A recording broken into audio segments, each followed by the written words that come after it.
નમસ્કાર મિત્રો, શનિવારે ક્રિકેટરોએ જોરદાર બોલિંગ કરી અને રવિવારે વરસાદે જોરદાર બેટિંગ કરી લીધી.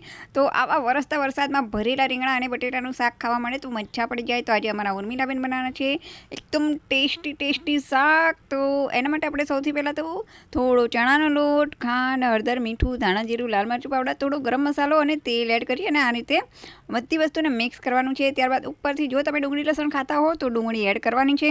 ત્યારબાદ ફરીથી બધું વસ્તુ મિક્સ કરી દેવાનું છે. હવે આ રીતે રીંગણા લેવાના છે, તેના ડીટિયા કાઢી અને આ રીતે બે કાપા પાડી અને બધો મસાલો આમાં ભરી દેવાનો છે બધા રીંગણામાં, અને બટેટાને પણ સુધારીને આમાં એડ કરી દેવાના છે.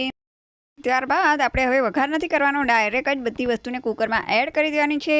ઉપરથી થોડુંક આ રીતે તેલ એડ કરી દેવાનું છે અને પાણી એડ કરી અને 3 સીટી વગાડી દેવાની છે. તો થઈ ગયું આપણું એકદમ ટેસ્ટી ભરેલા રીંગણા બટેટાનું શાક તૈયાર. તો ચાલો હવે આપણે ફરી મળીશું, ત્યાં સુધી બાય.